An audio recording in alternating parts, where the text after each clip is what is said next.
Clara Whitmore hit the ground before she heard herself fall.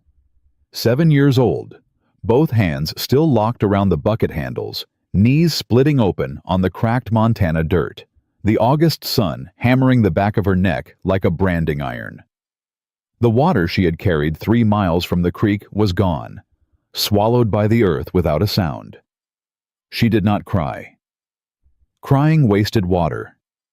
She pressed her palms flat against the scorching ground and pushed herself back up because her mother was waiting, and her baby brother had not eaten since morning, and there was nobody else in this world coming to help them.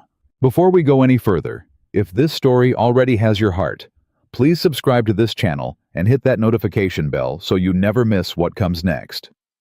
Drop the name of your city in the comments below. I want to see how far this story travels. Now let's go back to 1887 Montana, and to a little girl who carried more than any child ever should. Clara Whitmore learned early that the world did not stop for grief. She was 7 years old and already understood things most grown women spent their whole lives trying to forget: that hunger felt different after the third day, that wood did not split itself, no matter how tired your arms got, and that the sound of a baby crying in the dark of night was its own kind of alarm clock that no one else was going to answer. Every morning before the sun cleared the ridge, Clara was already moving. She pulled on her boots. The left one had a split at the toe that let the dust in, tied her hair back with a strip of flour sacking, and lifted the 2 wooden buckets from their hook beside the door. They were her father's buckets. He had been gone 3 years. She did not think about that anymore. Thinking about it did not fill the buckets. The walk to the creek was 3 miles each way on a dirt track that baked solid in the Montana summer heat. By August of 1887, the earth had cracked into plates like old china, and Clara's bare feet, she saved the boots for when she reached town, knew every sharp edge of it. She had developed calluses on her heels, thick enough to press a thumb into without feeling much. That was something she supposed. She talked to herself on that walk. Not loud, just under her breath, the way her mother used to sing in the kitchen before the coughing started. She recited the list of things that needed doing. Water for Mama. Water for the baby. Check the root cellar. See if the cow was still alive. Mend the fence if she had time. She never had time. The creek was low that summer, lower than she had ever seen it. Clara knelt on the bank and dipped the first bucket in, watching the slow pull of the current carry the brown water past her wrists. The second bucket always felt heavier than the first, even though they weighed the same. That was just the truth of it. She was halfway home when she heard the horse behind her. Clara did not run. Running would spill the water. She moved to the side of the track the way her mother had taught her: head down, do not make eye contact, keep walking. Most riders went past without a second glance at a child carrying buckets. This one slowed. She felt the shadow of the horse cross her before she looked up. The man sitting in the saddle was older than her father would have been. His face was weathered the way old saddle leather goes, creased deep around the eyes from squinting into 1,000 different horizons. He wore a gray duster coat despite the heat, and his hat brim was pulled low. He did not reach for anything. He did not say a word for a long moment. He just looked at her the way some people looked at a thing they could not quite work out. Then he said, "That's a far piece to be carrying that kind of weight." Clara kept walking. "I'm managing fine, sir." "I can see that." He rode alongside her at walking pace, not pushing ahead, not crowding. "How far you going?" "Far enough." "The Whitmore place." She stopped then, looked up at him properly, for the first time scanning his face for the particular kind of interest that meant trouble. Boone's men had a way of smiling that never reached their eyes. This man was not smiling at all. He looked tired, the kind of tired that sleep did not fix. "Who's asking?" she said. "Nobody important." He touched the brim of his hat. "Name's Ethan Cole. I'm just passing through." "Then pass," Clara said, and kept walking. He did. He rode on ahead without another word, and Clara watched the back of his duster disappear around the bend in the track. She let out a slow breath. Her arms were burning.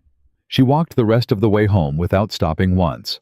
Her mother was awake when she pushed open the cabin door, which was both good and bad. Good, because it meant she was still breathing bad, because it meant the coughing had woken her again before Clara could get back. Margaret Whitmore was sitting up in the narrow bed against the wall, one hand pressed flat against her chest, the other wrapped around the baby's back. Little Thomas was 7 months old and had the hollow look of a child who had been hungry since before he was born. "You're late," Margaret said. Her voice was thin as paper now. "Creek's lower. I had to go further upstream." Clara set the buckets down and ladled water into the tin cup on the nightstand. "Drink this first." Margaret drank without arguing. That was how Clara knew she was bad today. On good days she fussed about not being waited on. "Anyone on the track?"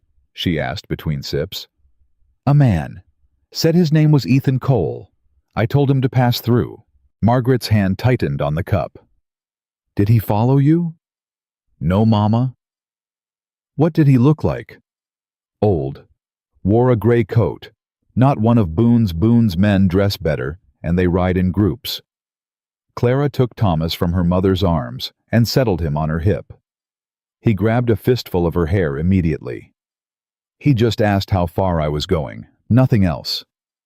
Margaret closed her eyes. "You stay clear of strangers, every last one of them." "Yes, Mama." But Clara thought about the man's hands, how they had rested loose on the saddle horn, not near the gun at his hip. How he had not pushed, how he had simply gone when she told him to. That was strange enough to remember. The next morning, there was a bundle on the porch. Clara found it when she opened the door at first light, a cloth wrapped tight around something solid, set just to the left of the door, where it would not get kicked. She looked up and down the yard before she touched it. The cottonwood trees along the fence line were still. The cow stood in the far corner of the paddock, head down. No horse tracks she could see. She unwrapped the cloth. Bread. 2 small loaves, still faintly warm. Underneath them, a paper twist of dried sage and yarrow root herbs for the cough. She had seen the medicine woman in town use both. Clara stood on the porch for a long time holding the bread and did not move. Her mother called from inside. "What is it?" "Nothing," Clara said. "Just wind." She brought the bread in and placed 1 loaf beside the bed and broke a piece off for Thomas.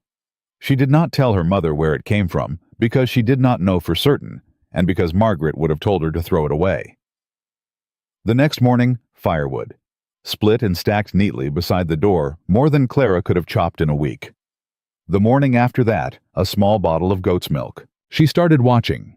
She woke before first light and sat at the window with the old blanket pulled around her shoulders, looking out at the cottonwoods. On the 4th morning, she finally saw him, a shape in the gray pre-dawn darkness, moving quiet as smoke toward the porch, setting something down, and walking back into the trees. He never looked at the window. He moved like a man who understood that being seen would ruin the thing he was trying to do. Clara thought about that for a long time. She thought about the men she had known her father who had loved them and left anyway when the debt got too big. Reverend Harlow in town, who preached about charity and looked straight through them when they passed him on the street. Harvey Boone, who smiled wide when he talked about taking care of the widow and her children, as though the words themselves were doing them a kindness.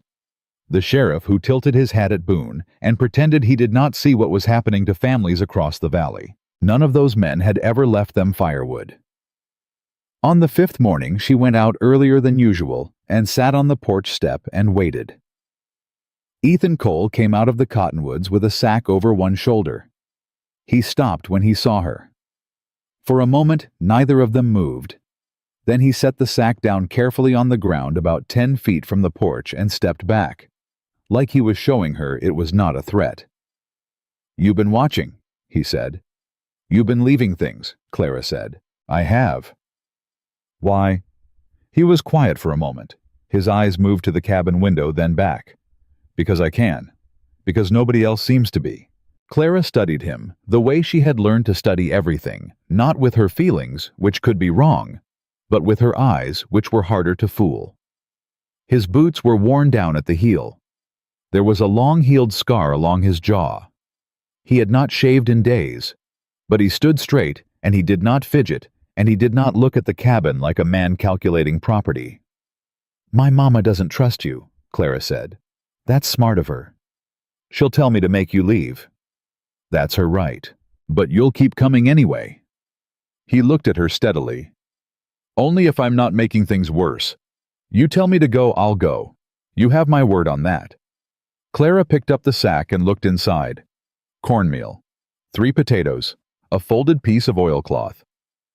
"You're not making things worse," she said, and went back inside. She told her mother there was a man camping at the tree line who had been leaving food. She said he had not come near the cabin. She watched her mother's face move through 6 different kinds of fear. "What does he want?" Margaret said. "I don't know. He says nothing." "Men don't do things for nothing, Clara." "Some do," Clara said, and she meant it even though she could not prove it yet. Margaret pushed herself up against the headboard, and her eyes were sharp, despite the exhaustion behind them. "You keep him away from this house. You hear me, at distance. You don't invite him in, and you don't tell him our business." "Yes, Mama. I mean it. I know you do." She kept him at distance, but she did not stop the conversations. They happened in the early mornings on the porch, Clara sitting on the top step, and Ethan sitting on the ground a proper distance away, hat in his hands like a man at a church pew. He wasn't sure he belonged in. He never pushed for more. He never asked to come inside. He answered her questions plainly and did not ask many of his own. She learned he had been a scout during the war, Union cavalry riding ahead of columns to find what waited on the other side of ridgelines. She learned he had come west afterward, as so many men had, looking for something he couldn't name. She learned he knew plants, which roots were edible, which barks made good medicine, how to find water in ground that looked bone dry. "My sister taught me," he said once when she asked about it. Something shifted in his face when he said the word sister, just briefly, like a door closing. She knew more about growing things than anyone I ever met. Clara waited to see if he would say more. He did not. "Is she still living?" Clara asked. "No." He turned his hat brim over in his hands.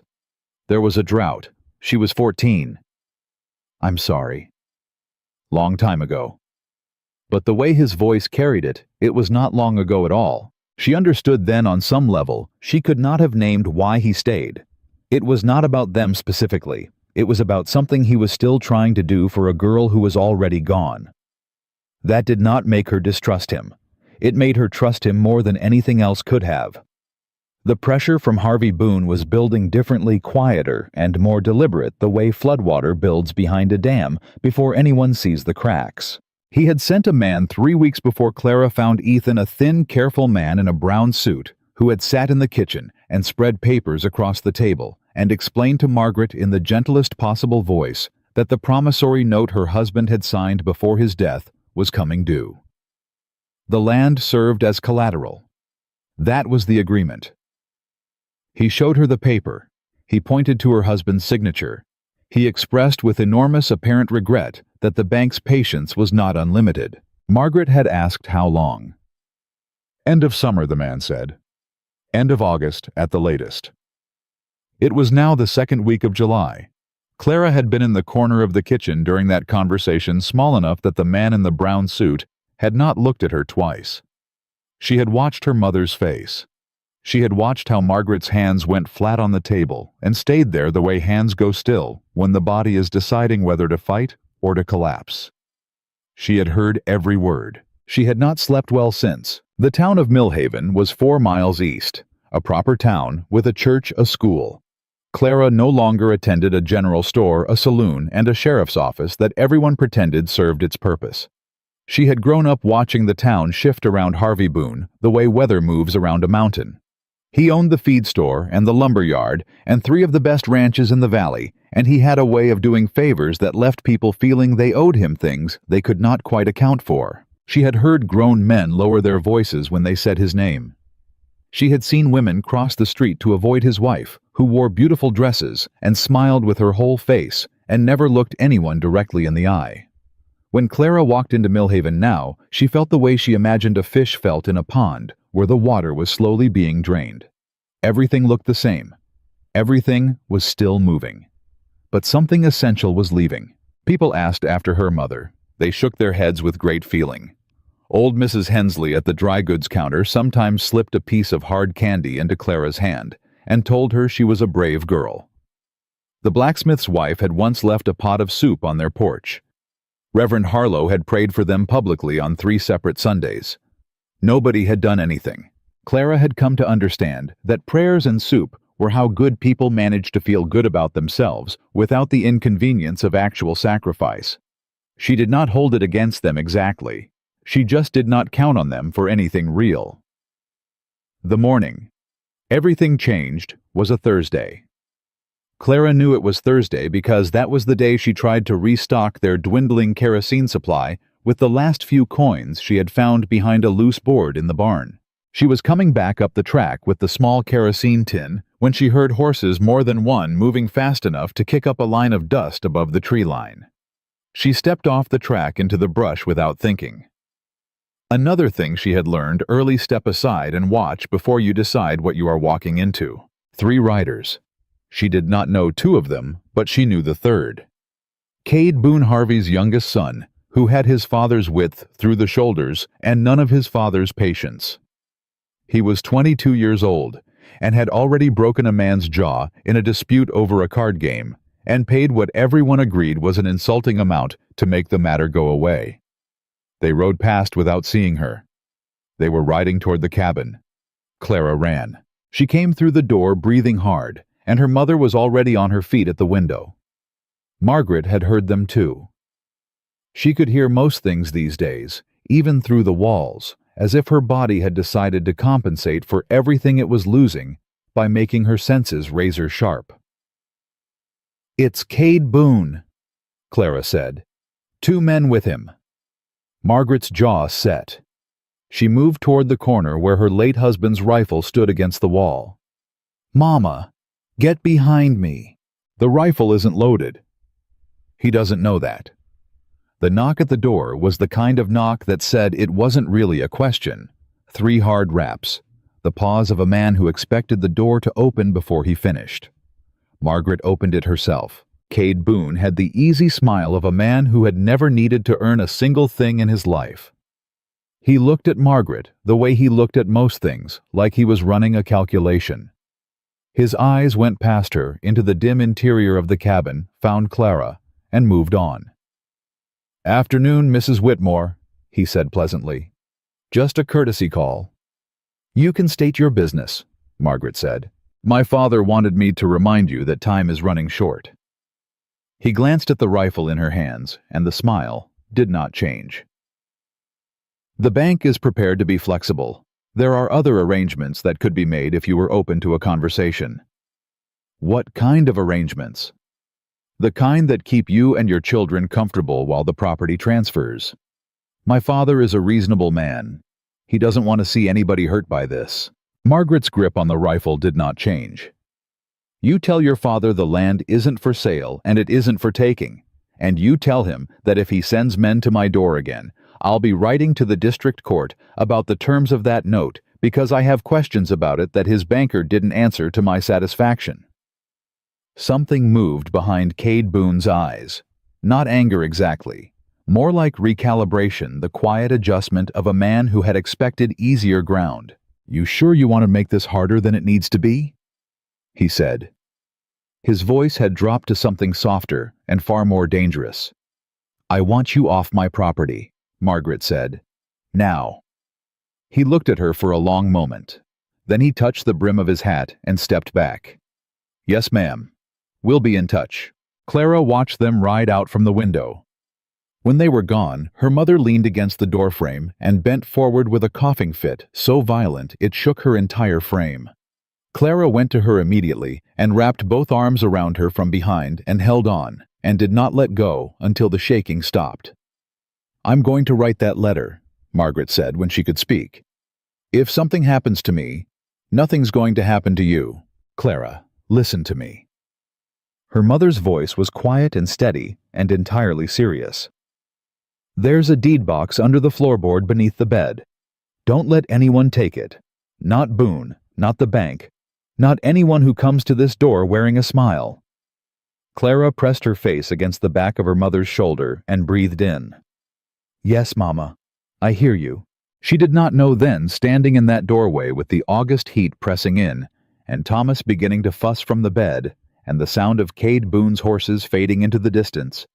She did not know that a man was watching from the cottonwood trees, that he had seen the three riders come, that he had walked to the edge of the tree line and stood there with his hand resting on the butt of his gun, watching the cabin door, ready to step forward if what came through that door was something a sick woman and a 7-year-old child could not face on their own. Ethan Cole had stayed, the way he always did, just out of sight, just close enough, asking nothing, announcing nothing, only waiting to be needed. Clara found out much later what he had done that afternoon, what he had been prepared to do. She turned it over in her mind, the way you turn over a thing that changes the shape of what you believe is possible. A man with a bounty on his name and a scar on his jaw, and a 14-year-old sister he had been carrying for 20 years, standing alone in the Montana heat with his hand on his gun, protecting a family that did not even know he was there. And somehow, on that Thursday in July, 1887, that quiet fact changed everything. That night, Clara could not sleep. She lay on the narrow cot beside her mother's bed and stared at the ceiling boards and listened to Thomas breathe and thought about a man standing alone in the cottonwood trees with his hand on a gun he had not pulled. She had spent her whole short life watching people decide in the moment it counted that the risk was not worth it, that stepping forward cost too much, that the widow and the sick woman and the children were somebody else's problem.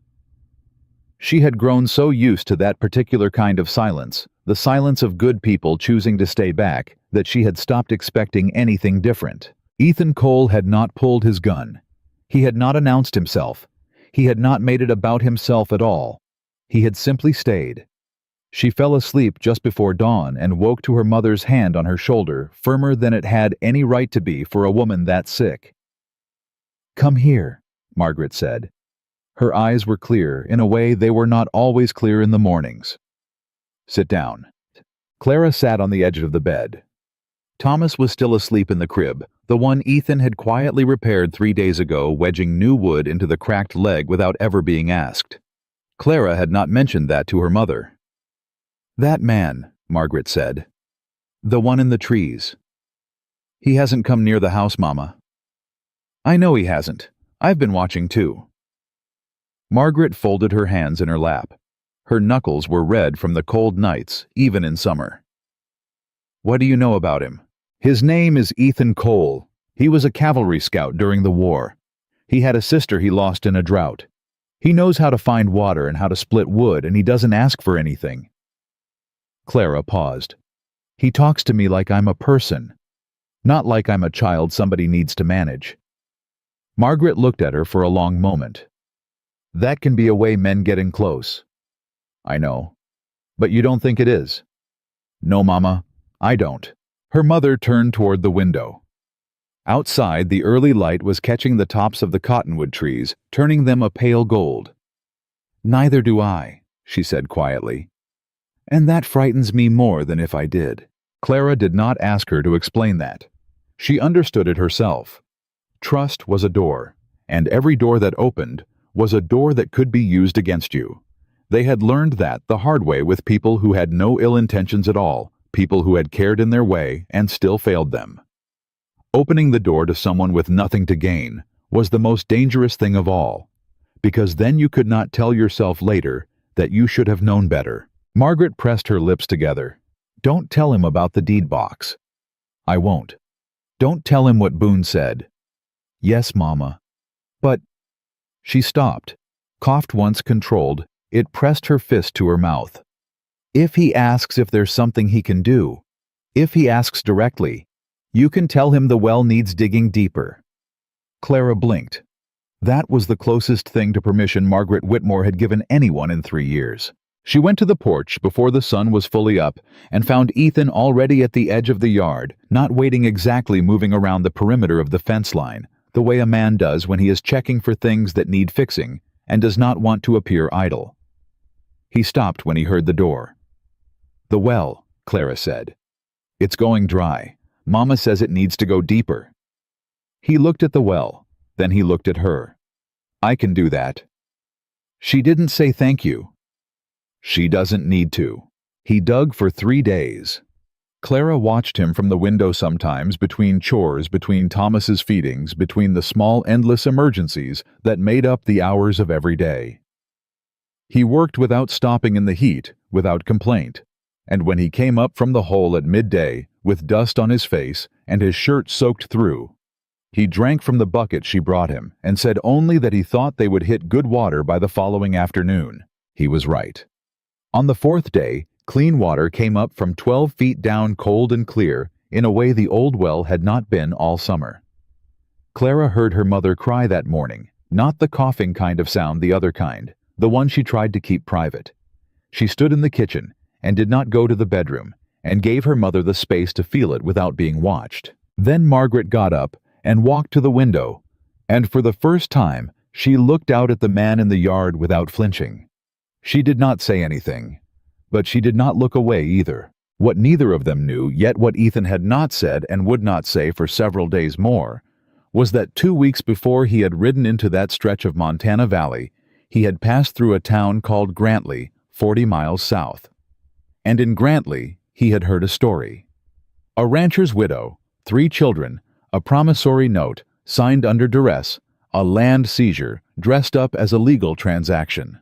The name on the deed transfer had been Boone Holdings, operating through a subsidiary. Nobody in that town had ever heard of until it was too late. The woman had lost everything.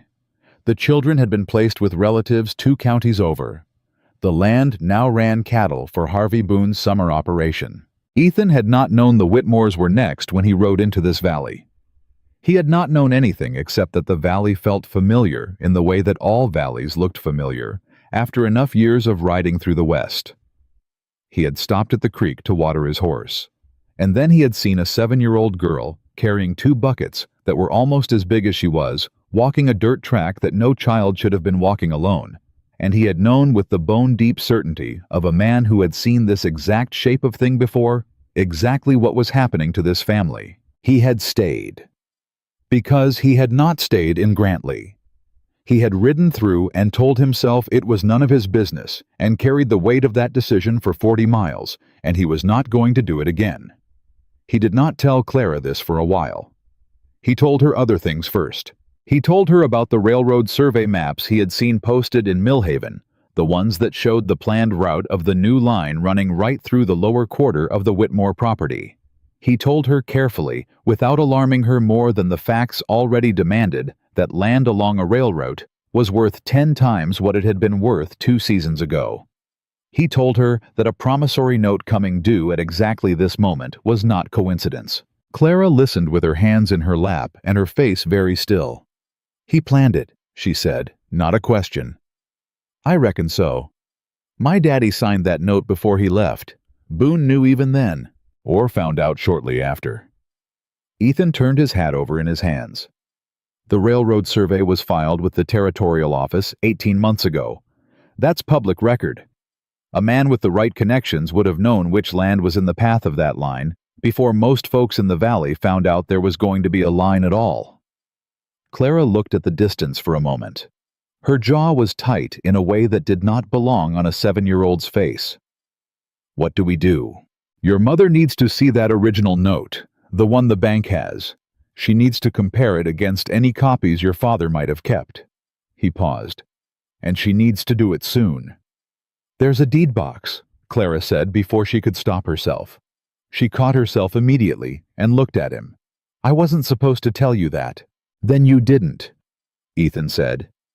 He did not look excited. He did not lean forward.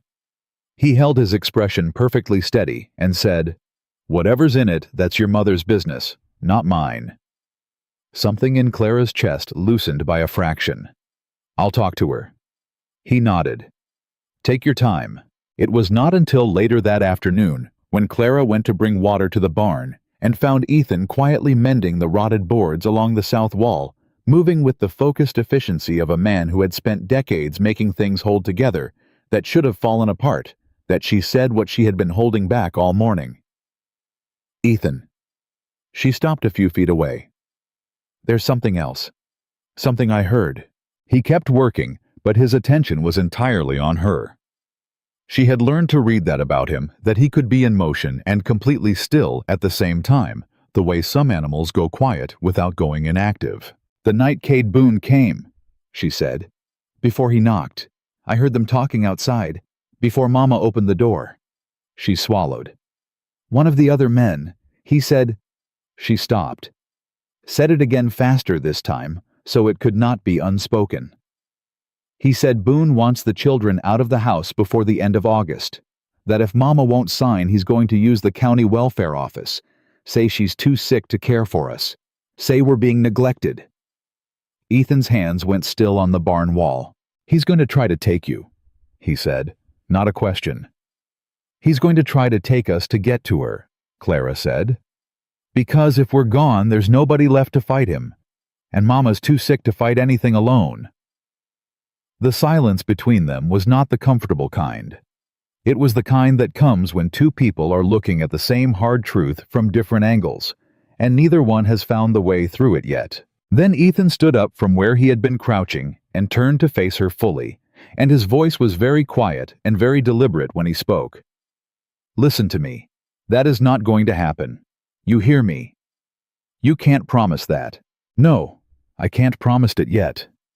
His eyes did not waver. But I can tell you I'm not leaving. Not for Boone, not for his men, not for anything short of your mother telling me to go, and if she tells me to go, I'll put up enough of a fight about it that she'll have to tell me 3 times. He paused. A child shouldn't have to carry this alone, and neither should your mother. Clara stared at him. She was 7 years old, and she had been carrying things alone for long enough that she had almost stopped noticing the weight of it. The feeling that moved through her in that moment was not relief exactly. It was something more complicated and more fragile than relief. It was the terrifying sensation of putting something down that you had been holding for so long you had forgotten what your hands felt like, empty. She did not cry. She pressed her lips together and looked at the barn floor and breathed. Okay, she said, just the one word. Okay, he said back.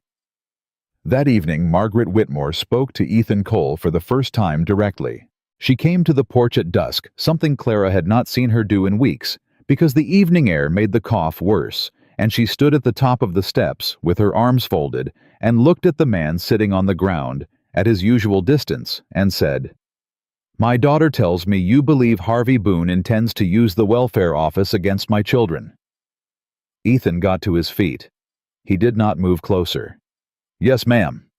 That's what I believe. On what basis? He told her about Grantley, about the widow, about the children placed 2 counties away, about the Boone Holdings subsidiary and the rail survey, and the timing that was too precise to be anything other than deliberate. He talked for a long time. He did not dress it up or soften it. He told her what he knew and what he suspected, and where the line was between those 2 things. Margaret listened without interrupting. Her face was impossible to read that particular quality of stillness that strong women developed after years of receiving news that could break them if they let it. When he finished, she said, You have a bounty on your name. It was not a question. Clara looked up sharply. Her mother had known this whole time and said nothing. Yes, ma'am, Ethan said. He did not look away from her. For what? Robbery, Wells Fargo Station, 1879. I didn't do it. The men who did were connected to a land company operating in the territory at the time. He paused. The same kind of land company Boone uses. The air on the porch went very quiet. Margaret unfolded her arms. She looked at him for a long time. The way she looked at things, she was measuring, weighing, turning over to find the side that would catch the light. Then she said, There's a box under the floorboard in my bedroom. Inside it is a letter my husband wrote the night before he left. He wrote down every conversation he had with the bank, every promise they made him, every condition that was added after the original agreement. She stopped, coughed, controlled it. He knew something was wrong. He didn't know what to do about it. "Can I see the letter?" Ethan said. "I'll think about it," Margaret said, and she went back inside. Clara looked at him. He was watching the door her mother had just closed, and there was something in his face she had not seen there before. Something that was not quite hope, but was moving in that direction, the way sky moves from gray toward pale blue in the hour before a storm clears. "She'll show you," Clara said. "I know," he said. "Give her time." "We don't have a lot of time." "No," he agreed. "We don't." He was still sitting there in the gathering dark when Clara went inside to put Thomas to bed. And he was still there, she was almost certain, long after the light in the cabin went out. In Millhaven, in the back room of the feed store that Harvey Boone owned outright, 3 men sat around a table with a map spread between them and a lantern burning low. The map had red lines on it, the rail survey drawn in careful ink. And running right through the center of one of those red lines was a piece of land marked with a name. Whitmore. One of the men put his finger on it. "End of August," he said. "No more patience. No more courtesy calls." Harvey Boone looked at the map the way a man looks at something that already belongs to him. "Find out who's been camping at the tree line," he said quietly. "I want a name." They found out about Ethan on a Friday. Clara was at the creek when she saw Cade Boone's man ride past on the high road, not toward the cabin this time, but back toward Millhaven fast, with the particular urgency of someone who had just learned something useful. She did not know what he had seen or heard. She only knew the speed of that horse meant something had changed. She carried the buckets home at a run and spilled half of both, and did not care. Ethan was at the barn when she got back. She told him what she had seen. He listened without moving, and then he was quiet for a moment, that felt longer than it was. And when he spoke, his voice was the same as it always was, level, deliberate, the voice of a man who had learned not to let urgency become panic. "They'll know my name by tonight," he said. "The bounty." "Yes." Clara set the buckets down. "Will you run?" He looked at her as if she had asked him something mildly surprising. "No." "Ethan, if they know who you are, then they know who I am." He picked up the mending tool he had set down and turned back to the fence. "That doesn't change anything." "It changes everything. They'll use it against you. Against us. Let them try." His hands were steady on the wood. "Go talk to your mother. Tell her what you saw, and ask her tonight if I can see that letter." Clara looked at him for a moment longer. Then she went inside. Margaret already knew something was wrong. She had that quality about her, even sick, even hollowed out by months of fever and bad air. And worse worry, she could read a shift in the atmosphere the way old sailors read water. She was sitting up in bed with Thomas in her arms when Clara came through the door, and she said before Clara could speak what happened. Clara told her. Margaret closed her eyes, opened them. "He'll stay anyway," she said. It was not a question. He said yes. "Stubborn man." "Yes, Mama." Margaret was quiet for a moment. She looked down at Thomas, and then at the window, and then at the floorboard beneath the bed. "Get the box," she said. Clara got it. The letter was 3 pages in her father's handwriting. Small, careful script, the writing of a man who did not write often and knew it mattered when he did. Margaret held it for a long moment before she handed it across. Her hands were shaking, but Clara understood it was not weakness. It was the particular trembling of someone releasing something they have been holding on to so tightly it has left marks. "Bring him in," Margaret said. Clara stopped in the doorway. "You sure?" "No," Margaret said. "Bring him in anyway." Ethan came to the doorway of the bedroom and stopped there hat in hand, not stepping over the threshold until Margaret nodded once. He sat in the wooden chair Clara pulled to the bedside, and he read the letter straight through without saying a word. When he finished, he read it again. Then he set it carefully on his knee. "Your husband documented every conversation," he said. "He knew something was wrong. He just didn't know what to do. He did the right thing writing it down." Ethan's voice was quiet. The original note had a fixed repayment term, 2 years from signing, not adjustable. He looked up at her. The copy the bank presented you had different language. I'd bet everything on it. Margaret's jaw was tight. They changed the terms after he signed. After he left, more likely. When they knew there was no one here to compare documents. The room went very still. Can we prove it? Clara said from the doorway. With this letter and the original deed, yes. Maybe. Ethan folded the letter carefully and handed it back to Margaret. You need to keep this and the deed somewhere they can't reach. Not in this house. Where? I know a man in Mill Haven, a lawyer named Aldrich. He isn't in Boone's pocket, I'd know if he were. He paused. He owes me a debt I've never collected. I think it's time. Margaret studied him. You've been planning this. I've been thinking about it, he said. There's a difference. He stood, put his hat back on. I'll ride to town in the morning, before anyone else is moving. They'll recognize you, Clara said. Maybe, but I've been recognized before.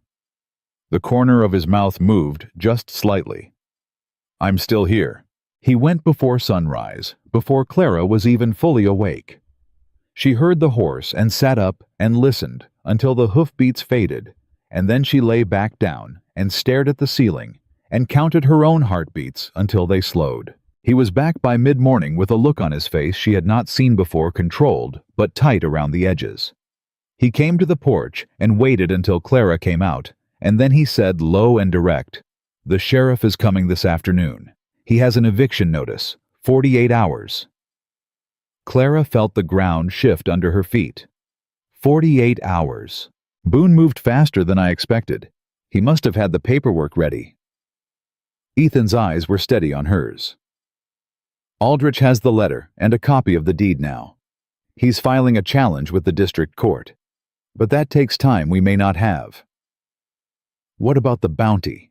Boone knows. He said it plainly. He'll use it. He'll make the case that anything I say or any document I produce is tainted because I'm a wanted man. He looked at the cabin door. I need to tell your mother before the sheriff arrives. She needs to know everything. He went in and told her. Clara stood in the kitchen and listened through the wall and heard her mother's silence on the other end of each piece of information. Not the silence of shock, but the silence of someone absorbing blows and deciding one by one not to fall. The sheriff arrived at 2 p.m.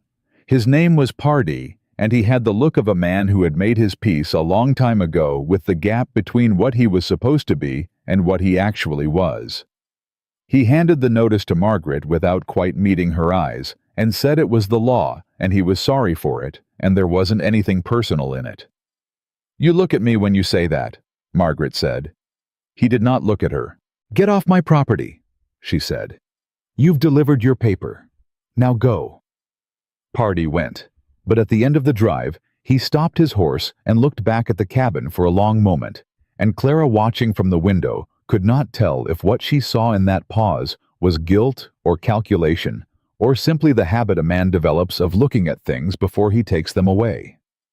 That night, Margaret took a turn for the worse. It came on fast, the way it sometimes did. 1 hour. She was sitting up the next. The coughing would not stop, and she could not catch breath between attacks, and her skin went gray and damp and wrong. Clara knew the progression. She had seen it before, always in the night, always when she was least prepared for it. She went to the porch and called for Ethan without raising her voice more than she had to, and he was at the door in less than a minute, which meant he had not been sleeping either. He carried Margaret from the bed to the window chair. She weighed almost nothing, and that fact broke something in Clara that she kept very carefully out of her face, and Clara changed the bedding and brought the medicine herbs and boiled water, and they worked together in the small cabin through the worst hours of the night, not speaking unless they needed to, moving around each other in the tight space, the way people move when they have stopped being strangers without quite noticing when it happened. By 3 a.m, Margaret's breathing had steadied. Clara sat on the floor beside the chair with her back against the wall and her eyes closed, not sleeping, just resting. Ethan sat across from her with his elbows on his knees. She's stronger than she looks, he said quietly. I know, Clara said. She's the strongest person I've ever seen. She paused. She's also running out of time. Neither of them said anything after that for a while. Then Ethan said, Whatever happens tomorrow night. He's coming tomorrow night. I think so. The notice gives 48 hours, which puts the deadline at tomorrow evening. A man like Boone doesn't wait until morning. He'll come at night when he thinks the dark makes things easier. He looked at his hands. Whatever happens, you stay behind your mother. You don't step out on that porch unless I ask you to. You understand? I want to help. I know you do, and I need you to help by staying safe. He met her eyes. You're the only one who can take care of Thomas if something goes wrong. That matters more than anything else right now. Clara held that thought the way you hold something with both hands when you are afraid of dropping it. Okay, she said. Good girl. She almost told him that she was not going to wait and hide if things went wrong. She almost told him that she had not survived this long by staying behind things. But she looked at his face, at the weight behind his eyes, that she now understood was not just weariness, but deliberate control, the discipline of a man who had seen enough chaos to know that planning mattered and improvisation cost, and she held her tongue. There was time. They came at midnight. Clara heard them first. Not the horses. The silence that preceded the horses. The particular quality of quiet that descends over a place when it is surrounded. She was at the window before the first lantern appeared at the end of the drive. 7 men. She counted them twice. Cade Boone at the front. 3 armed ranch hands. 2 men she did not recognize in dark coats. And at the far edge of the group, sitting slightly apart on a gray horse, a man in a federal badge that caught the lantern light. A marshal. Her heart dropped into her stomach. She went to her mother first. They're here. She kept her voice flat and even the way her mother had taught her. Panic was information you gave the other side. 7 men, a federal marshal with them. Margaret was already pushing herself upright. Help me stand. Mama, you can't. Help me stand, Clara. She helped her stand. Ethan was already on the porch when they stepped out. He stood in the center of it with his arms at his sides and his hat on and his expression completely unreadable. And Clara thought not for the first time that whatever he had been before the war had stripped away everything that was not essential and left only what was true. Harvey Boone rode to the foot of the steps and stopped. He was a big man, not tall, but wide through the chest and neck, the kind of build that said he had once done physical work and no longer needed to. His voice was the voice of a man who had been agreed with so often that disagreement had become a personal insult. Cole, he said. Ethan Cole. We know who you are. You always did, Ethan said. Or you found out. You're a wanted man. Boone gestured toward the marshal. And you're on property I have legal claim to obstructing a lawful proceeding. The marshal walked his horse forward. His name, Clara would find out later, was Greer. He had a face like old stone and eyes that did not linger anywhere too long. He reached inside his coat and produced a folded paper and held it up. Ethan Cole, he said. There is an outstanding warrant for your arrest in connection with the robbery of a Wells Fargo station in the Oregon Territory, 1879. You are ordered to surrender your weapon and submit to custody. The porch went absolutely silent. Margaret spoke from behind Ethan, her voice carrying over the heads of 7 armed men, like it was the only sound in the valley. This man is on my property at my invitation. You want him, you get a different warrant from a different jurisdiction, because this is my land, and that notice your employer filed is fraudulent, and I can prove it. Boone's jaw tightened. Mrs. Whitmore, be reasonable. I am being reasonable, Margaret said. I am being very, very reasonable, considering that you have been stealing land from widows in this territory for 2 years. And I have a letter written in my husband's own hand that documents every lie your bank told him before he signed your note. A sound moved through Boone's men, not quite anything, just a shift, a change in posture. The 2 men in the dark coats exchanged a look. Boone looked at her for a long moment. When he spoke again, his voice had dropped to something quieter, and more dangerous. You have 48 hours. They expired an hour ago. What happens next is entirely your own doing.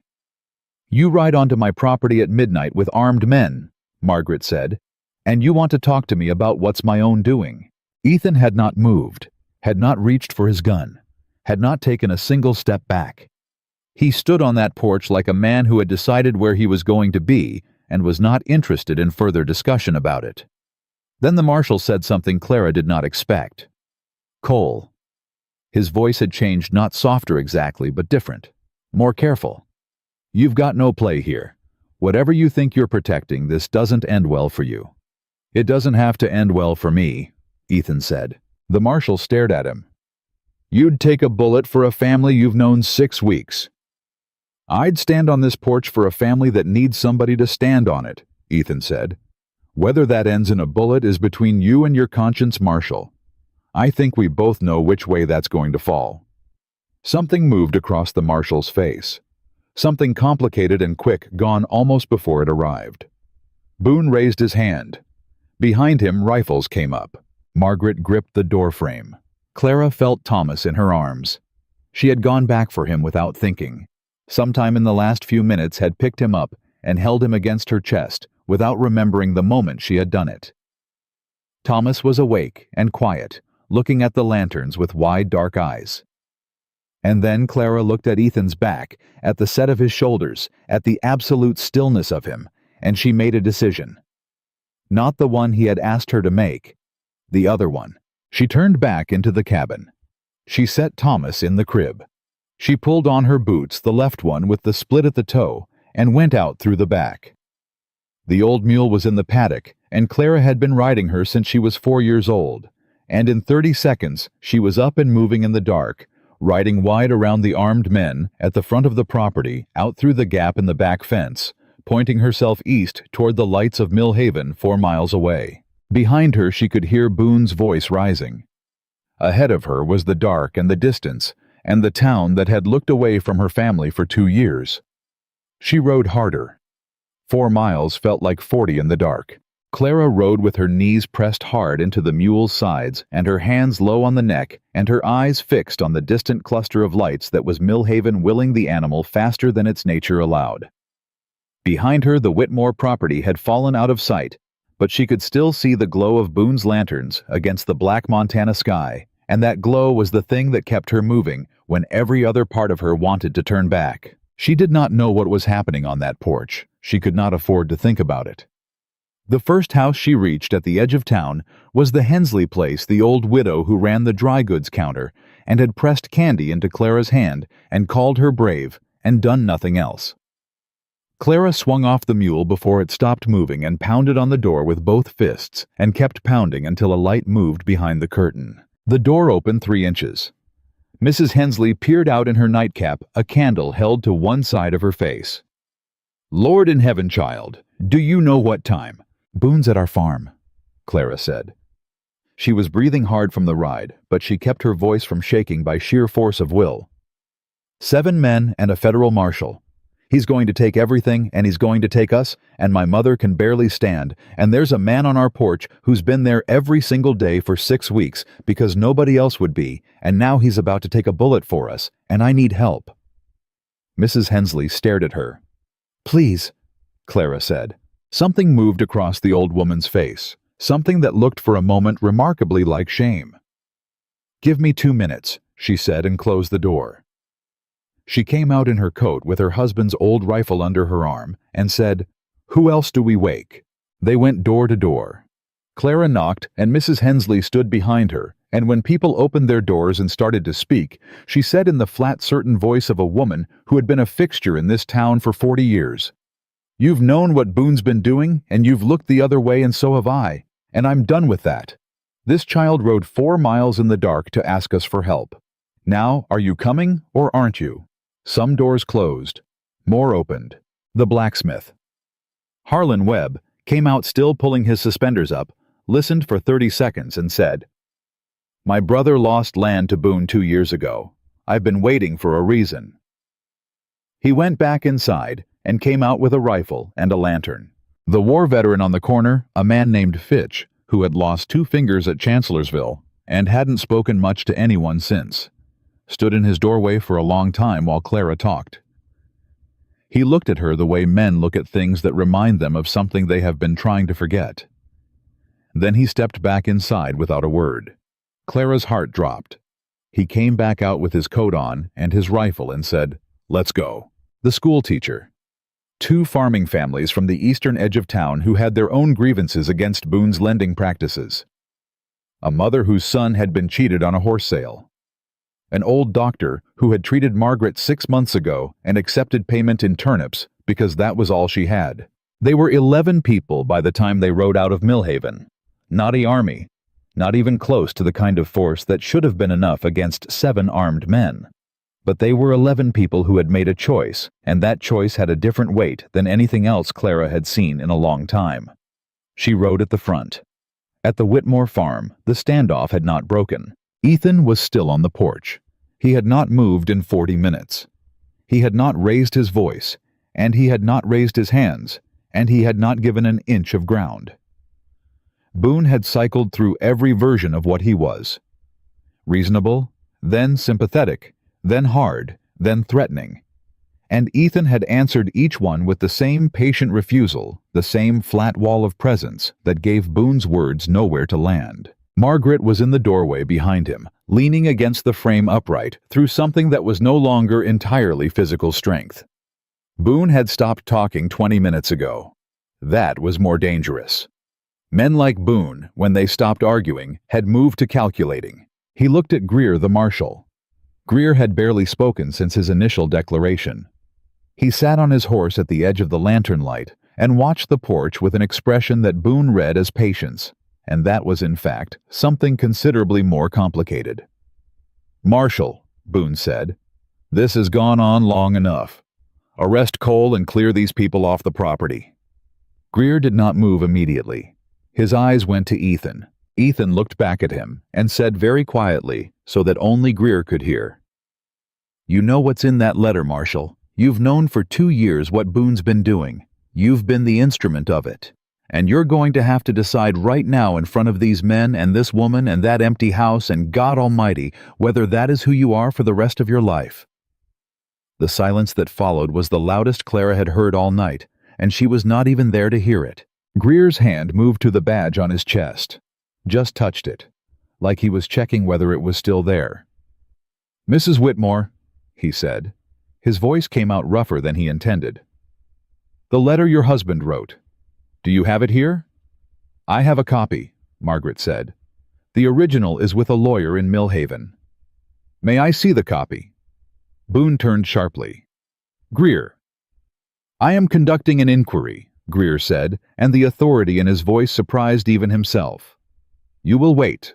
Margaret handed the papers to Ethan, who carried them down the steps, and handed them to the marshal without taking his eyes off Boone.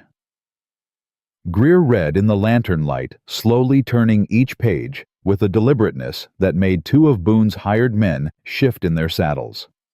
It was into this scene, Boone's jaw tight, his men restless. Greer bent over pages in the lantern light. Ethan standing at the foot of the steps in front of Margaret, absolutely still, that Clara rode back in. She came around the south side of the property fence with 11 people behind her and 3 lanterns between them and the sound of horses that made every head on Boone's side turn at once. Boone's face, when he saw the size of the group, went through something Clara would remember for the rest of her life. It went through surprise and then recalculation, and then something uglier, the expression of a man who had structured his entire existence on the certainty that people in this valley would always ultimately choose to stay back, and who was now confronted with evidence that he had miscalculated. Mrs. Hensley rode up beside Clara and stopped her horse and looked at Harvey Boone across the yard with 40 years of knowing him, 40 years of watching what he had done and saying nothing, and said loud and clear, "This ends tonight, Harvey." Boone stared at her. "Eleanor, go home." "I'm right where I mean to be." She did not raise her voice. She did not need to. "And so are these people." Harlan Webb pushed his horse forward a step. "You took my brother's land in 1885. I've been waiting 2 years to say that to your face." One of the farming families, the husband and wife, both of them gray-haired and solid, and carrying rifles that meant business, pulled up alongside Webb. "You threatened to call in our loan when we voted against your man for county commissioner," the farmer said. "We remember." Boone looked at his hired men. Two of them were already reading the arithmetic of the situation. 11 people arriving, rifles up in a valley where Boone's name had just been said out loud, in a list of grievances by people who were clearly not done, and finding the math unfavorable. One of the hired men, a thick-necked younger man on a roan horse, looked at the group from Millhaven and looked at Boone, and then quietly lowered his rifle and rested it across his saddle. Boone saw it. His voice went ice cold. "Pick that rifle up." "No, sir," the man said. He said it simply, without drama, the way a man speaks when he has made a decision he is not going to unmake. "I hired on for ranch work, not for this." Another man followed, not a word spoken, just the rifle coming down. Boone's composure was cracking visibly. Now the smooth certainty of him fracturing at the edges, and underneath it was something smaller and more desperate. He turned to Greer. "Marshal, do your job." Greer looked up from the letter. His face had gone through whatever it needed to go through in the last 10 minutes and come out the other side. "I've been reading your husband's account, Mrs. Whitmore," he said. Specifically, the section describing the meeting of March 14, 1884, in which a representative of Boone Holdings presented a revised note with altered repayment terms and misrepresented it as the original document. The yard went very quiet. "That is fraud," Greer said. "Documented fraud, by a witness." He folded the letter and looked at Harvey Boone for a long moment. "I also wanted on record that the warrant for Ethan Cole's arrest was originated by a complaint filed through Boone Holdings' legal representative in 1879. A complaint I was given to serve without being shown the underlying evidence." His voice had found something now, a steadiness that had not been in it an hour ago. "I should have asked more questions." Boone's voice cracked. "You work for me, Greer." "I work for the federal government of the United States of America," Greer said, "and I've been confused about that for too long." He reached for the handcuffs at his belt. "Harvey Boone, I'm placing you under arrest on a charge of fraudulent land acquisition and document falsification. You can add obstruction and witness intimidation to that list if you give me any reason to." The moment stretched. Boone looked at his remaining men, looked at the people from Millhaven, looked at Ethan, who had not moved, who was watching him with the expression of a man who has waited a long time for something and is in no particular hurry now that it is here. Then Harvey Boone looked at Clara. She was still on the mule. 7 years old, hair loose from its tie, covered in road dust, boots with the split toe. She looked back at him with eyes that did not flinch and did not apologize and did not look away. He had underestimated the girl. That, in the end, was the thing that had undone him. He had looked at a 7-year-old carrying water buckets and seen only an obstacle to remove, when what she actually was the only person in the valley willing to ride 4 miles in the dark and knock on every door she could reach until enough people answered. Boone stepped down from his horse. Greer cuffed him without ceremony. Clara let out a breath she felt like she had been holding since July. She slid off the mule and walked across the yard on legs that were shaking now, just slightly, just the natural shaking of a body that had been running on pure will for the last hour, and could finally feel what that had cost. And she went up the porch steps and put her arms around her mother and held on. Margaret's arms came around her, both of them tight, the way they had not held her in a long time. Because holding things took energy, Margaret had not had to spare. "I told you to stay back," Margaret said into her hair. "I know," Clara said. "You didn't listen." "No, Mama." Margaret held her tighter. "Good girl," she said very quietly. "Good girl." Ethan stood at the bottom of the porch steps and watched Greer's men handle Boone, and watched the people from Millhaven begin to dismount and mill in the yard in that uncertain way of people who have done something consequential and are not yet sure what comes next. He watched Mrs. Hensley walk over to Margaret and take her free hand and say something too quiet to hear, and he watched Margaret receive it without stiffening for once, without the guarded wariness that had been her only armor for so long. He watched Harlan Webb walk up to him and stick out a hand. "Harlan Webb," the blacksmith said. "I know you don't know me." "I know who you are," Ethan said, and shook it. "Your name's clear," Webb said. "Greer's putting it in writing tonight, voiding the warrant." Ethan nodded once. Something shifted in his face, not breaking exactly, more like a very long tension releasing its hold on something he had been carrying so carefully for so long he had stopped noticing the weight of it. His name. Just his own name returned to him. He had not known how much he still cared about that until it came back. Greer appeared at his elbow. The marshal was quiet for a moment before he spoke. "Cole, I need to say something." "You don't." "I do." Greer kept his voice low.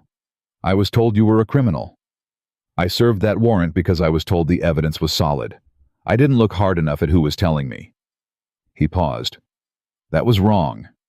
And what's been done to this family?" He stopped. "I'll put everything I have in writing.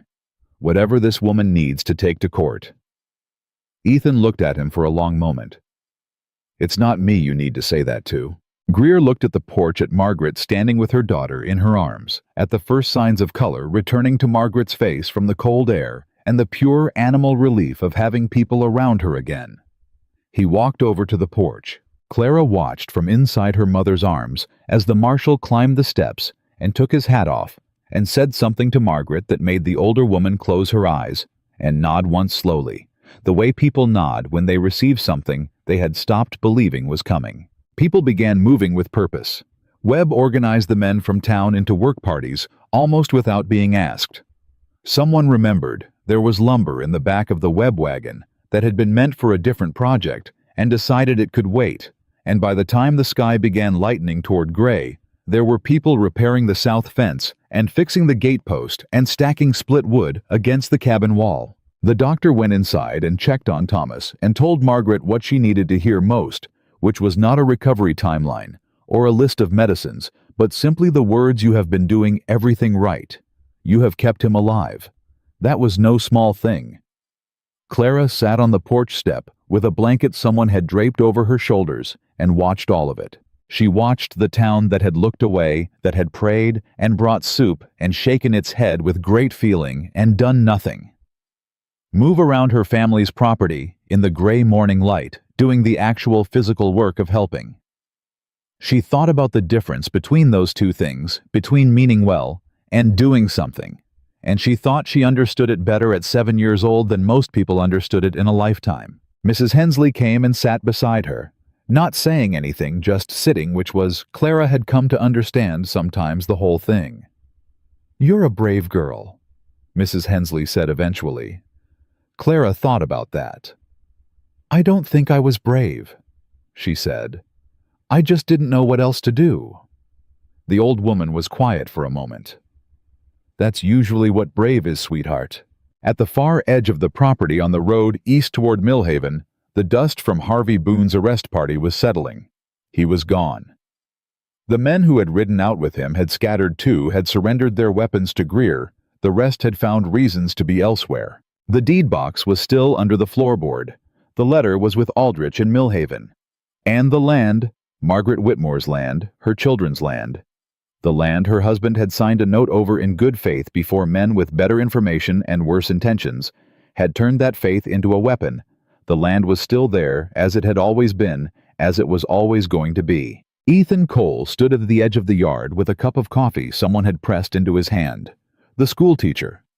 He thought, though he had not quite caught her name, and he looked at the cabin and at the people working around it, and at the little girl on the porch step wrapped in a blanket too big for her, and he felt something he had not let himself feel in a very long time. He felt like he was somewhere he was supposed to be. He did not say it out loud. There was time for that. There was, for the first time in a while, actual time. He drank his coffee and watched the sky lighten and let himself stay. The morning after was quieter than any morning Clara could remember. Not the quiet of absence, not the hollow kind that had filled the cabin for 3 years. The quiet of a family trying not to make noise around its own wounds. This was different. This was the quiet of a house that had people in it who had chosen to be there doing ordinary things, and the ordinary things themselves felt like something close to a miracle. Mrs. Hensley made coffee on the Whitmore stove without being asked. The doctor sat at the kitchen table and wrote out a list of medicines for Margaret and told the school teacher who was going back to town first which ones to bring from the apothecary and to put it on his account. Harlan Webb and two of the farming men finished the fence line before breakfast and started on the barn roof without stopping. Clara sat at the kitchen table and ate a full bowl of cornmeal porridge, the first full bowl she had eaten in longer than she could track, without the quiet guilt of wondering whether her mother should have the rest, and did not say anything. She just ate and listened to the sound of people moving around her family's property, doing useful things, and let herself feel it. Ethan was outside. He was always outside. She could hear him talking to Webb in the low, practical way men talked when they were working. Not conversation, exactly just the necessary exchange of a job being done. She had noticed that about him early. He never talked when there was nothing to say, and when there was something to say, he said it clearly and did not circle around it. She was still at the table when Aldrich arrived. The lawyer came on horseback at mid-morning. A slight man, with sharp eyes and ink-stained fingers, carrying a leather case that he set on the kitchen table with the careful deliberateness of someone who understood what was inside it. He shook Margaret's hand and said he had been up since before dawn preparing the district court filing. He said the letter from her husband was the strongest piece of evidence he had seen in 12 years of land practice in Montana Territory. He said Boone's legal house was built on sand, and the tide had turned. Margaret listened with her hands folded, and her back straight, and her face doing that thing it did, that quality of receiving hard information without letting it knock her sideways. And when he finished, she said, "How long?" "For the court to rule, weeks, maybe a month. But Boone's in custody, and his assets are frozen pending investigation. Nobody is taking anything from you in the meantime." Aldrich glanced at Ethan, who had come in quietly and was standing near the door. "Cole, Greer left a deposition with me this morning. It covers the 1879 warrant in detail. He's recommending full dismissal." He paused. "That's not a guarantee, but coming from the serving marshal, it carries significant weight." Ethan nodded once. "I appreciate it."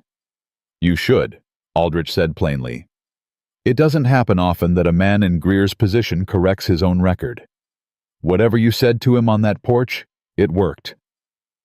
Clara looked at Ethan. He was looking at the floor in the way he looked at things when he was thinking something he was not going to say. The days that followed had a shape Clara had not experienced in years, the shape of days that moved forward instead of simply continuing. Boone's remaining influence in Mill Haven collapsed faster than anyone expected, which was not surprising once you understood that most of it had been held together by fear. And fear was one of those structures that looked solid until it wasn't, and then was gone completely. Two of his business partners in the county seat quietly distanced themselves. The bank sent a new representative, a younger man visibly uncomfortable, who sat across from Margaret and Aldrich, and agreed to every term the lawyer put on the table. The land was theirs. It had always been theirs. Now there was paper to prove it, Margaret cried when Aldrich brought the signed confirmation. Not in front of anyone except Clara and Thomas was too young to remember it, and Clara would remember it for the rest of her life. Her mother sitting at the kitchen table with the document in her hands, and her face doing something it had not done in 3 years, which was simply letting go. Not of the land, of the fear of losing it, of the weight of holding everything together through pure will, while her body failed, and her options narrowed, and the walls came steadily in. She cried for a while, and Clara sat beside her and did not say anything, and Thomas banged a spoon on the side of his crib and laughed at the sound he was making. And the whole thing was so ordinary and so enormous at the same time that Clara did not have words for it. She still did not even later. It was 12 days after that night. 12 days of slow recovery of people from Mill Haven dropping by with food and lumber and awkward genuine apologies for the years of looking away, when Clara saw Ethan's saddlebags by the barn door. She stopped walking, looked at them, then looked at him. He was checking the bridle on his horse, not quickly, not urgently, but with the focused attention of a man preparing for a journey. His back was to her. He did not hear her stop. Clara's stomach dropped in a way she had not been prepared for. She walked over and stood behind him and said, "Are you going?" He turned. His face was not guilty exactly, but it was careful in a way that told her he had known this moment was coming and had not found a way to prepare for it. "I was thinking about it." "Why?" He was quiet for a moment. He turned back to the bridle and then stopped himself and turned all the way around to face her. "Because I don't know how to stay in one place," he said. "I've been moving for 15 years. I don't know how to stop." Clara looked at him. "That's not a real reason." "Clara, you've been here 6 weeks, and you know exactly where everything is, and you know the cow's name, and you fixed the crib, and you dug the well, and you stood on that porch, and didn't move." She kept her voice level the way her mother had taught her. "Emotion was information you gave the other side." "That sounds like staying to me." "I'm not family." "Ethan?" She said his name the way her mother sometimes said things quiet, with the full weight of someone who meant it. "You are the only man who has been here every single morning for 6 weeks. You are the only man who left bread on the porch when my mother was too sick to ask for it. You are the only man who stood between us and 7 armed men and didn't move." She paused. "I don't know what your definition of family is, but that's mine." He looked at her for a long time. His jaw worked the way it did when he was fighting with something. "I've got a bounty. Greer's clearing it. That takes time, and until it's cleared." "Then stay until it's cleared," Clara said, "and then stay after that." He opened his mouth, closed it, looked at the horse, looked at the saddlebags, looked at the cabin. "Your mother hasn't asked me to stay," he said finally. "No," Clara said. "She hasn't." She went back inside. She did not know what she expected. She went and sat with Thomas on the kitchen floor and let him pull at her fingers and watch the door. She heard at some point footsteps on the porch, slow, deliberate. One set, then another. The low sound of 2 people talking outside, too quiet to make out words. It went on for a while.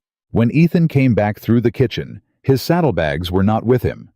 He got a cup of water from the bucket and drank it and set the cup down and said without looking at Clara, "Your mother asked me to fix the shutters on the north window." Clara looked at him. "Did she?" "Said they've been rattling since spring and it's been driving her to distraction." "That's true," Clara said.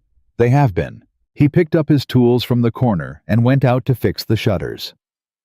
Clara sat on the kitchen floor with Thomas and listened to the sound of hammering and felt something in her chest release so fully she had to breathe carefully for a moment to accommodate it. She found out later what Margaret had said to him. Not that night, later, weeks later, when her mother was well enough to sit on the porch in the evening without coughing, when Thomas was starting to pull himself to standing against the furniture and fall down and laugh when the farm had the feeling of a living thing again, instead of a thing slowly going under. Margaret had told him, "I have been alone for 3 years, and I have been good at it because I had to be. I am not good at asking for things. I am not good at needing people. I am telling you this not to explain myself, but so you understand what it costs me to say the next thing." She had stopped.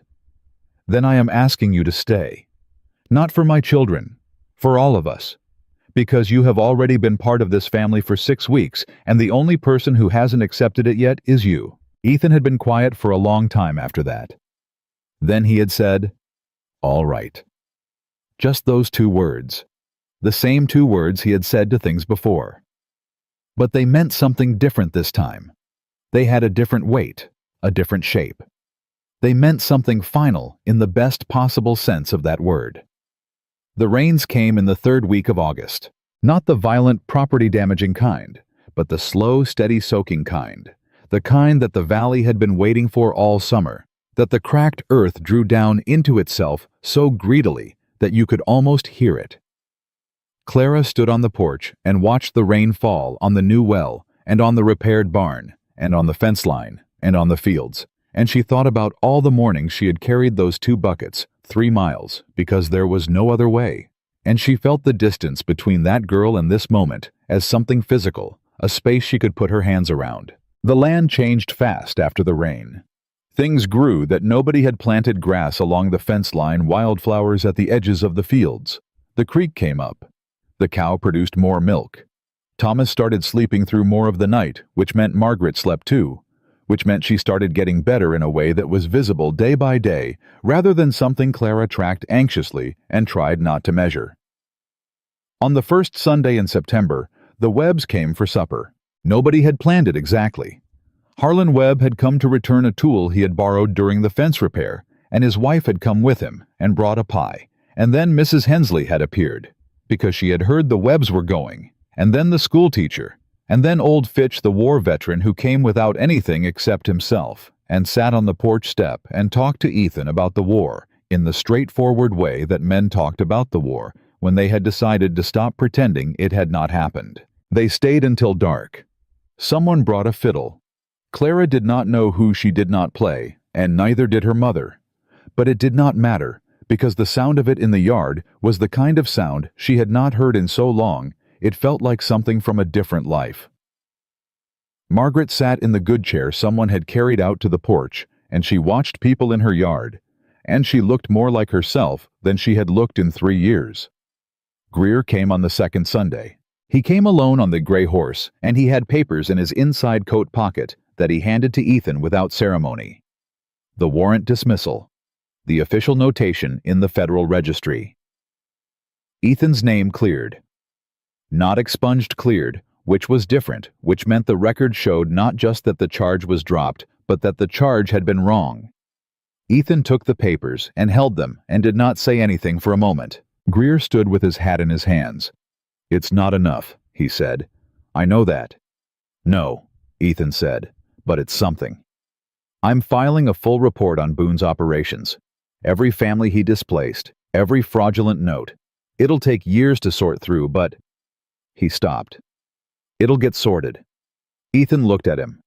"You do that," he said. "You make sure it gets sorted." Greer nodded. He was turning to go when he stopped and looked back, and for a moment he looked at Ethan the way people looked at things they were trying to memorize. "For what it's worth, Cole, in 30 years of work I have put a lot of warrants on a lot of men. You are the first one who, when it came to it, I was glad did not run." He put his hat back on and rode out. Ethan stood in the yard for a while after the gray horse disappeared around the bend. Then he went inside and put the papers in the deed box under the floorboard, beside Margaret's husband's letter, beside the signed confirmation of the land. He closed the box and set it back in its place, and did not say anything about it. He did not need to. October came in cool and clear, and the farm went into the kind of steady rhythm that Clara had almost forgotten existed, the rhythm of work that built toward something, instead of work that only held the ground you were losing. Ethan and Webb put up a second storage shed before the cold set in. Margaret's cough was not gone, but it had retreated to something manageable, something that existed in the mornings and eased by midday and did not wake her in the night anymore. The doctor came every 2 weeks, and each time left looking less worried than the time before. Thomas took his first steps on a Tuesday. He made it 4 steps from the crib to the chair before sitting down hard on the floor and looking up at the ceiling in mild surprise. And Clara made a sound she had not known she had in her, a sound that was part laugh and part cry, and part something she did not have a word for. And her mother came through the kitchen door and saw and made the same sound, and Ethan appeared in the doorway from outside, because he had heard it and needed to know what it was, and stood there with his coat still on, watching Thomas look at his own hands, as if they were a new and interesting development. "He's going to walk," Ethan said. "He already walked," Clara said. "I mean far. He's going to walk far and fast, and you're going to spend the next 15 years chasing him." Clara looked at him. "You say that like it's a problem." Something moved across Ethan's face, warm and sudden, and gone almost before it arrived. He pulled off his coat and hung it on the hook beside the door and went to put the kettle on, like he had always done it. Like the hook was his hook, and the kettle was something he reached for without thinking. Like the cabin was a place he moved through by memory rather than courtesy. It was a Sunday evening in late October when Clara finally asked him. They were on the porch, the two of them, her mother inside putting Thomas down. The valley going amber and rose in front of them as the sun dropped behind the ridge. There were other farms visible from here, other lights coming on in windows as the dark arrived, and Clara thought about how different those lights looked now than they had looked 6 months ago. Not indifferent, not safely distant, but connected, part of something she was part of. "Ethan," she said. Are you going to stay?" He was quiet for a moment, turned his hat over in his hands in the way he always did when he was gathering himself to say something that mattered. "You reckon there's room here," he said, "for an old cowboy?" Clara thought about the deed box under the floor, about the new well and the repaired barn and the shutters on the north window that did not rattle anymore. About her mother's voice the morning it had come back to full strength, reading to Thomas from a book someone had donated, filling the cabin with sound like it used to be filled. About the way Ethan moved through this place, not like a visitor, not like a man who was waiting to leave, but like someone who had quietly, without announcement, become necessary to its operation. She looked at him. "You already came home," she said. He was still for a moment. Then he nodded once and put his hat back on and looked out at the valley and did not say anything else. He did not need to. Clara Whitmore was 7 years old when she carried water alone across 3 miles of cracked Montana earth, and 8 years old when she stopped having to. She grew up on land that belonged to her family and was fought for and kept and filled with people who had learned the difference between meaning well and showing up. She grew up knowing that the hardest thing in the world was not the weight of the buckets, or the distance of the walk, or even the night that Harvey Boone rode in with 7 men and a federal warrant. The hardest thing was learning to let someone stay. And the bravest thing she ever did was not riding 4 miles in the dark to knock on every door in Millhaven. The bravest thing she ever did was open the door on the other side.